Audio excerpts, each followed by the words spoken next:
Mhm. Let's do this. All right. Welcome, everybody, to A Place for Joy, the podcast. Today, I have my wonderful guest, Mrs. Jessica Barker. Jessica, go ahead and tell us just who you are. All right. So, hey, y'all. Should I talk to them or you? Whatever makes you Okay, comfortable. okay, I'm gonna do both. Okay. Okay. My name is Jessica Fortune Barker. I am a business strategist and a community activist. So, in my private consulting business, I do business strategy, business development, leadership, team building, all of that great stuff to make an organization or a business be exactly what they should be when they become public facing. And then in my community activism work, I think that's what I'm most noted for. Okay. And that is my free work. Yeah. But in my community give back work, excuse me, I'm the president of the Alabama Association for the Arts and co-founder of Lift Our Vote. And so through that, we do a lot of work to empower our communities through civics and arts. And through Lift Our Vote, we serve to create a culture of voting. So I do a lot. But Yes, I'm a ma'am. mother and a wife too. I have four beautiful children that range from age 6 all the way up to 19. So yeah, I have my hands full, but that's a little bit about me. Nice. I am so excited, thrilled, delighted, honored that you said yes to being my guest today. I was excited you asked me. Yes, because you definitely do so much, give so much. I didn't know all of that. I first was introduced to you when you were on the panel for the Women's Worth Huntsville event. And I was like, yes, all right, finance, check. Yes. But then we had the chance to meet personally when our Yes. kids went to summer camp. And I've seen some of the things that you've done, especially with the arts. And I knew that I just needed to have you on the podcast so we could Yes. have a And conversation. here we are. Yes. Yes. And in today's economy, Huntsville is definitely number two now, I think, Yes. as far as one of the fastest growing cities, most affordable places to live. But we have seen a lot of shifts in finances. So that's where I want to gear the conversation today and speak specifically to women, families. I know that some of my viewers may be married, may be single, but we all have money, need money, Mm-hmm. and it is definitely what helps keep the world going Yes. around. Mm-hmm. Mm-hmm. And we need to have a better relationship with it. I think after I asked you to be a guest, all over my timeline, Dow Jones, I've been seeing their Mm-hmm. advertisements for free literacy classes for Mm-hmm. women. And there's another financial organization, can't think of the name right now, but I know they also will have like a monthly webinar Okay. where you can ask questions. They've even had Serena Williams on as a guest, Oh and you wow. can just listen to her talk about Oh her wow. money and Mm-hmm. the relationship that people have with money. And the first question that I will ask: what are some common financial challenges that women face and how can they overcome them? Ooh, so there are a lot of challenges that women face, especially when it comes to the financial industry. And we could go so many ways with that because barriers to home ownership, Mm, present challenges for women. A lot of women, and again, you mentioned even based on your walk of life, are you single? Are yeah, you a single mother? Are yes, you a married woman? So, it really almost kind of depends on where you even are in life as a woman as to the different challenges you could see. But employment is a mm-hmm, challenge because so many women, we face so many barriers automatically from our environments and our upbringings, so sometimes it puts us at a disadvantage. So then when you start talking about breaking into having financial literacy and understanding finances, we usually don't get taught that right, growing up. And that alone presents a challenge and a Yeah. barrier, because when you don't, and you keep raising such a good point about your relationship with money, Yes. and if you don't cultivate a true relationship with money, if you don't get to understand it, it's just like a man. Yeah. And I said, listen, we're going to talk about a love affair with money. Yeah, come on with because it. listen, ladies, that's truly what we have to develop, is a love affair with money. So just like when you think about a man, and the attraction comes first, like you have to find a man that looks good. He has to, you have to want him, right? Right. Same thing with money. You gotta want it. Yeah. You can't have a broke mentality and even attract money. You cannot. You can't. Won't So work. that's the first thing. You can't be walking around looking broke and attract a man either, okay, sis? So pull it together first and foremost. Pull it together. Pull it together to get the bag and the man, okay? Yes. But honestly, in all seriousness though, you do have to place yourself in positions to even attract the money. And once you can strategically even position yourself, whether it's securing a job or a career, and the easiest career that you can secure is one that aligns with your purpose and your passion. That is the easiest way to make money. I don't care if you can love collecting garbage. And I say that like truly. Yes. You can love cleaning up and maintaining houses and properties. That could be your passion. And as long as you align with that, you're going to find money in it. You're going to make money. So don't let nobody tell you can't be a janitor or that you can't own a cleaning company, you won't make money. Yes, you can, if that is what God has called you to. So that's the first thing that women have to understand is, what do you truly like to do, and how can you put yourself in those spaces and in those places to just really shine? And once you start doing that, okay, so when it comes to money, I have to be honest. Like, I can only speak from my experience, right? I can't spend your money. Right, I can't check into your credit. I can Right. only talk about my experience. And my experience, because I started off in my adulthood with a child. I was pregnant at 19. I gave birth a little bit after I turned 20. And so that propelled me into the real world.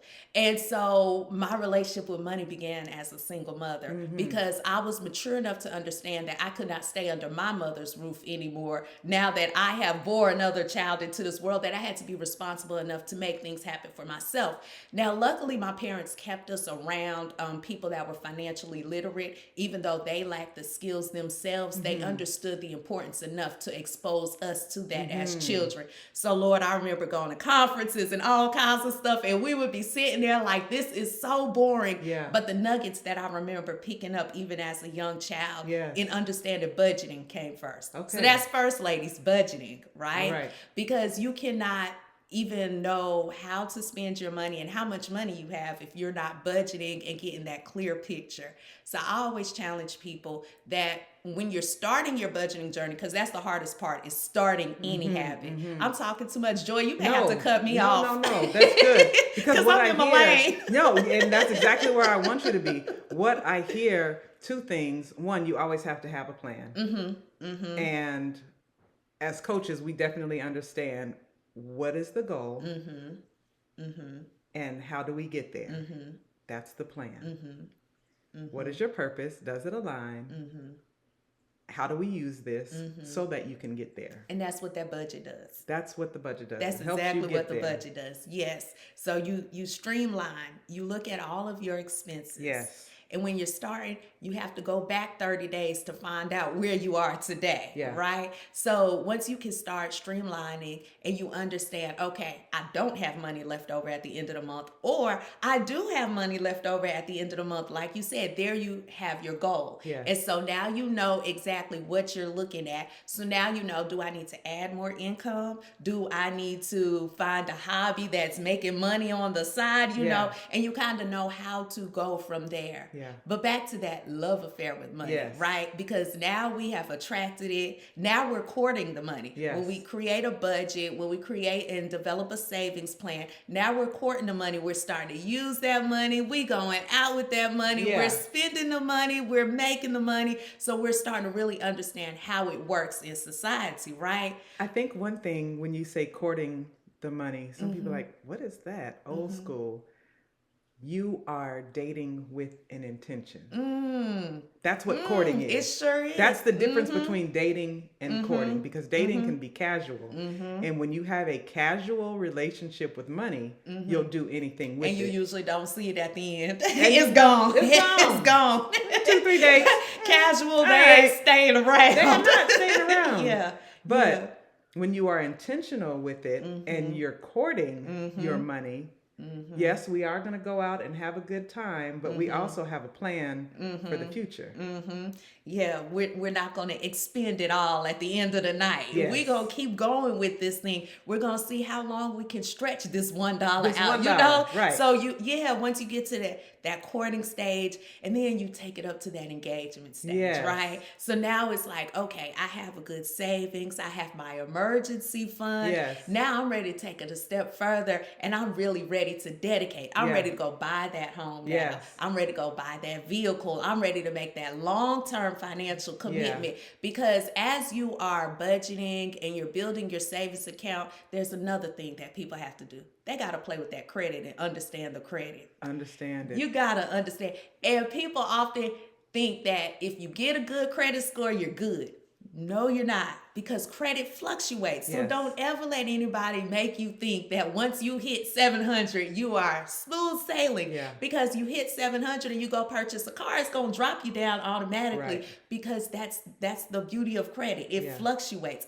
And when you can understand that and start planning for Right. that, that's when you can really start like locking yourself into those more long-term commitments, because you understand that, yes, my score may drop 10 points here, but I know that if I make sure I'm staying under my 30% credit utilization rate, Right. that it's going to jump right back up by Yeah. the next cycle. So when you just really start understanding how credit works, how money works, how the economy works, Yeah. and you start putting that picture together, It's a beautiful thing. that's a financial beautiful success. relationship. That's what we call it. And your credit score doesn't have to be 700 to get things done. It doesn't. It doesn't. You could have That's a the truth. 530 credit score.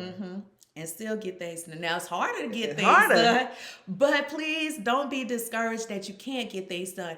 And that's where you have to start. Exactly. That's where you have to start. Because like a marriage, you both might not make $100,000 a year, You're right. which is kind of what we need nowadays.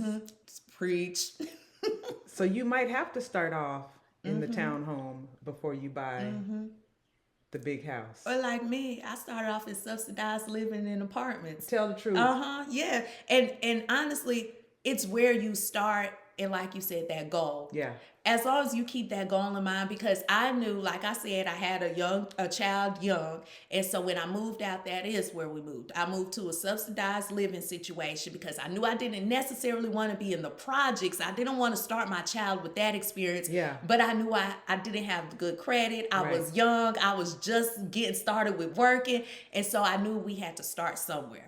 And so my rent was $15 a month. Won't he do it? Won't he my rent do was it? $15 a month. And what did that allow you to do? Because That your mindset. allowed me, with my mindset, and I looked at my baby and I said, we're going to be here 1 year. 1 year I gave myself to be in that situation.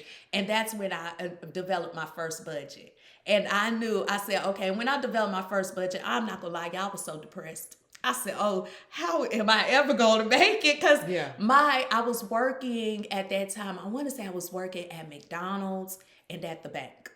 And I knew, I was like, okay, this is not going to get it for me. I was working part-time at the bank. I was only working like 3 hours a day at the bank. Okay. But I knew I needed a job at the bank. Why? Yes. Because I knew I wanted to learn money. Yes. You see what I'm saying? I was Yes. so intentional with even my first jobs Yes. because McDonald's, yes, I got that in high school. I had that for a couple of years. So I was good there, but I knew that was not going to pay the bills. That Right. kept me through high school. But now I have a child, Yes. real world. So I went and picked up a job at a bank because I said, if I'm just around it, I can start understanding the concept of it and everything.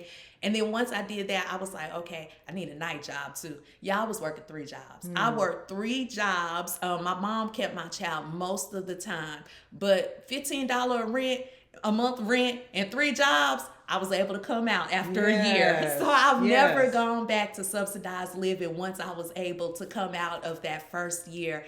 And that is really what propelled me on my journey. Now, that was 19, 20 years ago. Yeah. And so throughout that journey, I've hit my highs where I'm like, pop off celebrating. And I've hit my lows Yeah. like I messed up. Yeah. I did not think or choose responsibly. Christmas time several times had me flat out, especially when I was still a single mother.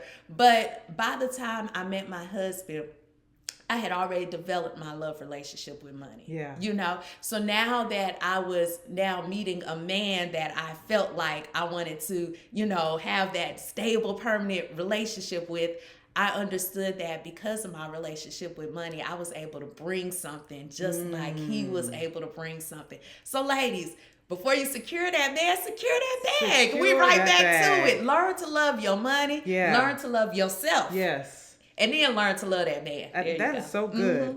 Which brings me to my next point, which